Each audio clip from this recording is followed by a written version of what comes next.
Hi everybody, and welcome to a special session of 120. Why special? Because this video will be shared with His Holiness Pope Francis, Secretary General Antonio Gutierrez, Prime Minister Johnson.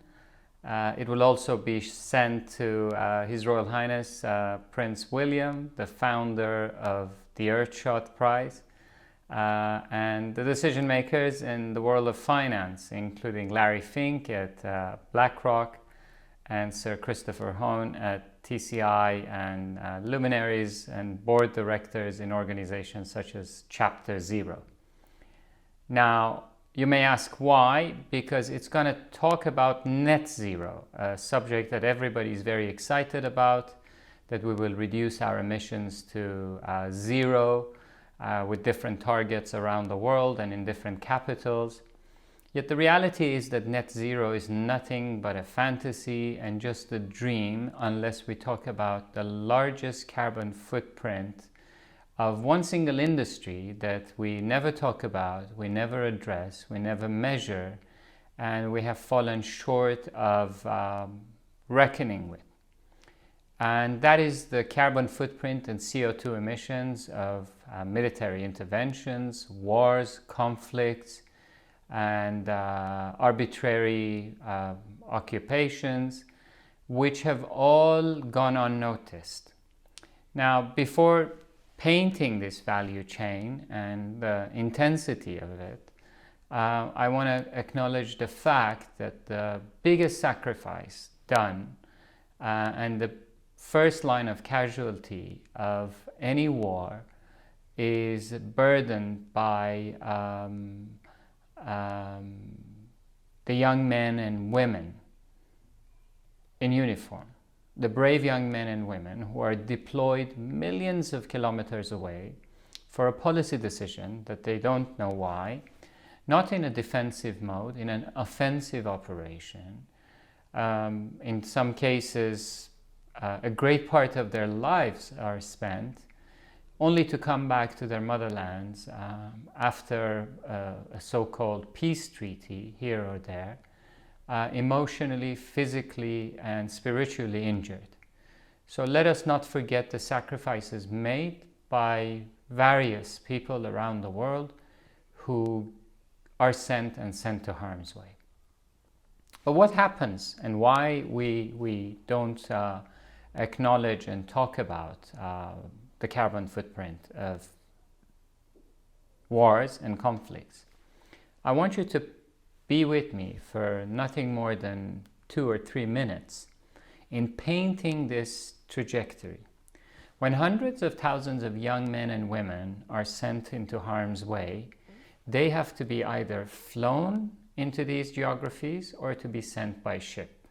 So take the carbon footprint of sending the same number of people, and in cases more, to millions of kilometers away, layer number one. Layer number two, you have to provide them with infrastructure, assets, tanks, hardware, armored vehicles, sustenance, camps, generators, fuel, catering. So millions of tons of equipment and assets and infrastructure have to as well be shipped, deployed, and spent on the ground for a good 2 decades in some cases. What happens when they are deployed? Like any other war, their footprint is in more ways than one as a result of the conflict. A destruction of houses, hundreds of thousands of them, refineries, bridges, roads, schools, hospitals, power plants, water desalination systems. So an entire value chain of cities and countries leveled and demolished, layer number 3.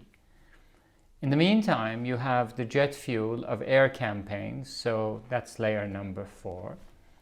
As a result of all of that, the airspaces of these countries are cordoned off to civilian airlines and aircraft. So all of these jets and passengers have to go outside of the boundaries and borders of these countries.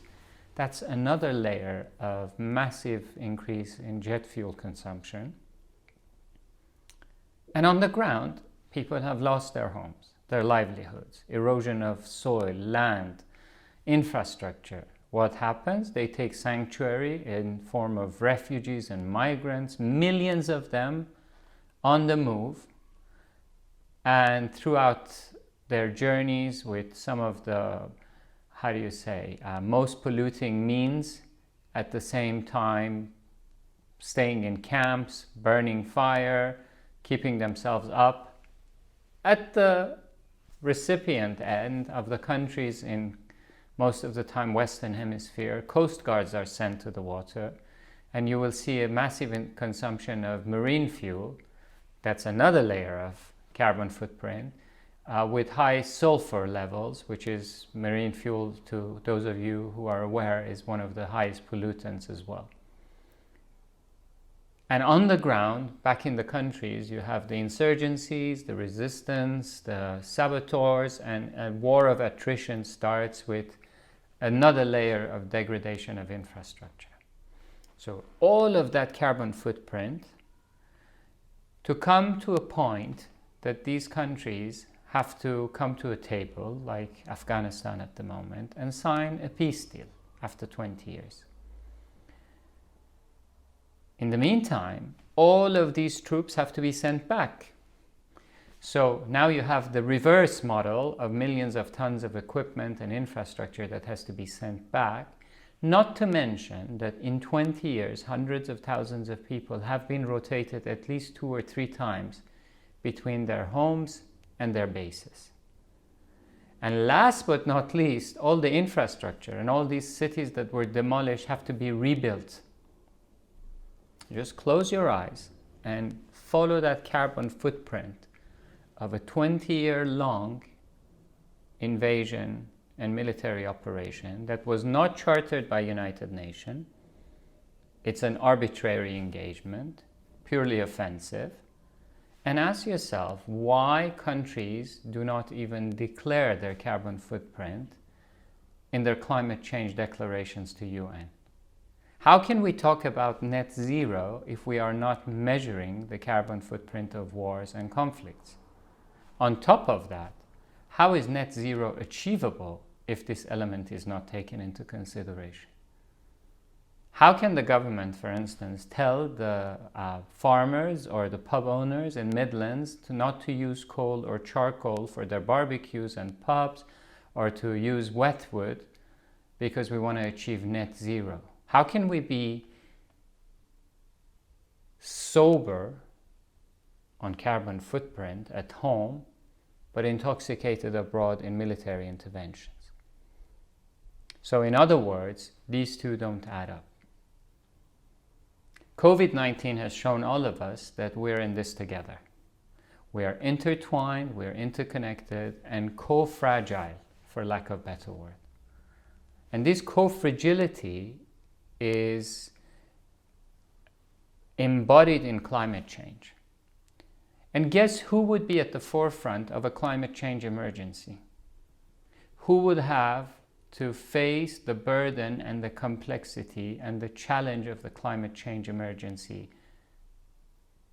The very young, brave men and women who are sent today in harm's way to produce unwillingly and unwantingly, because they were commanded to do so for a policy choice, to increase these carbon footprints, who come back home for their retirement, and in 10, 15 years' time, they have to be at the forefront of fighting the same, because every time there is a flood, every time there's 3 meters of snow or 4 meters of snow, as an emergency, the military has to come in.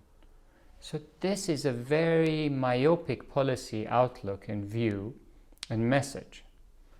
Now, at the same time, the price of carbon footprint and carbon emissions from a financial industry point of view cannot be the same. The carbon tax of producing fossil fuels for making a wind turbine and the carbon tax on a military operation, these price tags cannot be the same.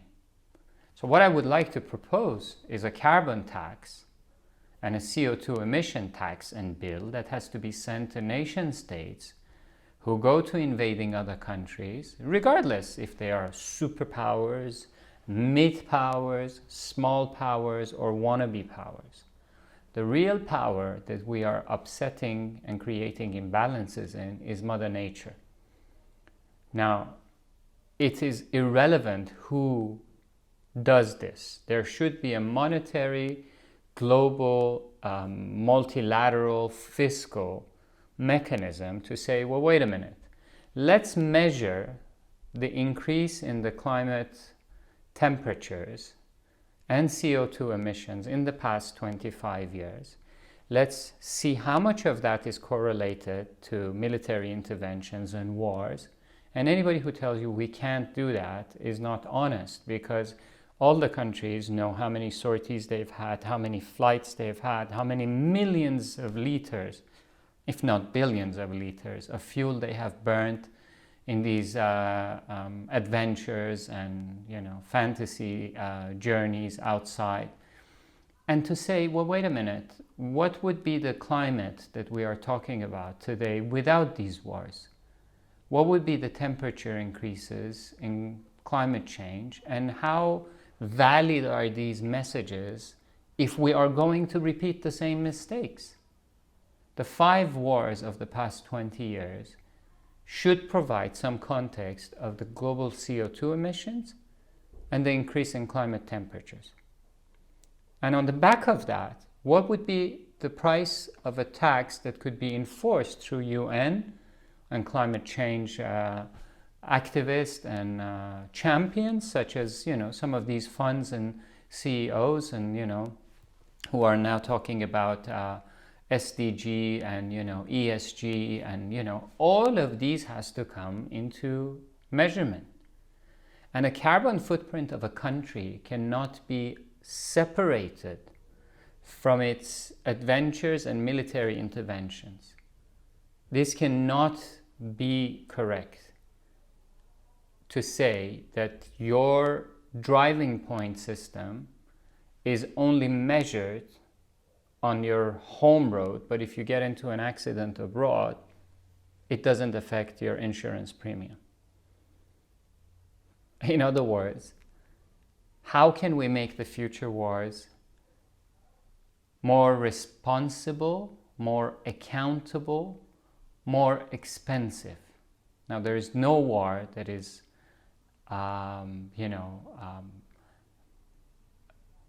a subject of questioning if it's defensive. No country should deny the fact how important it is to have a deterrent policy and to be strong at home. But if it's an adventure and it's affecting all of the humanity, we should stop and ask a question.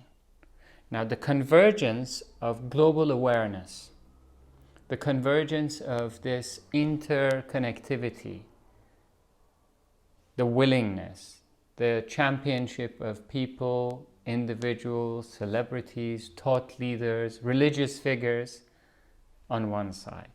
On the other side, capital markets are realizing that their shareholders and their constituents, and in this wealth transition to the millennials, they cannot continue the same way in business as usual. So you have the awareness, you have the capital markets which are enforcing these, you have the governments who are talking about COP26 and climate change and how we have to create this net zero, and you have AI and deep mind. So if you put these 4 optics together of willingness, capital, political will, and technology, there is no way to say we cannot measure what has been the carbon footprint of Iraq war. That's a rear mirror view. And if we are going to have another Iraq adventure, by any power, doesn't matter, Western Hemisphere, Eastern Hemisphere, any global mid-sized power, small power, whatever you want to call it, If there is no accountability on carbon footprint of future wars, how can we talk about net zero? Isn't net zero a fantasy and a zero outcome? And anybody who tells you that we cannot accomplish this, and who's going to enforce it, and humanity moves forward. And I once read, ideas are the real capital. The rest is all money. And for that matter, I think we owe it to ourselves, we owe it to our future generations to talk about this, to create a more equitable, more peaceful world, and to say, why should we do something for 20 years that is going to come back and to haunt us collectively through climate and endanger the very first responders whom we have put in the harm's way 20 years later on their own turf to fight a climate catastrophe. That is why I'm sharing this video with all of you, with the noble individuals that I mentioned in the beginning of this session of 120, with the hope that we can all ask this question ourselves. This is not to legitimize and to create a free pass for future wars, that here's your carbon tax and please go to the war or pay for it. No, it is contextualizing the impact, associating a monetary fiscal element to it, because that is what's happening in every other sector on carbon emissions and CO2 emissions, and hopefully to find a better way of moving forward. If we are able to dig for rare earths and send probes and rockets to moon for digging on the moon or Mars, we should as well ask and simulate what has been the carbon footprint of these hundreds of thousands of houses and infrastructure that were demolished for a signature only 20 years later. I like to finish with a poem to just contextualize, which goes like this. Come to the edge, we might fall. Come to the edge, it's too high. Come to the edge. And they came. And he pushed, and they flew. I sincerely hope, with the leadership of spiritual leaders, religious leaders, with the political will of key decision makers, with the capital and ESG ambitions and SDG ambitions of capital markets, and the speed and development of technology, we're able to tackle this once and for all, and we can fly together into a more equitable and more peaceful world. Thank you.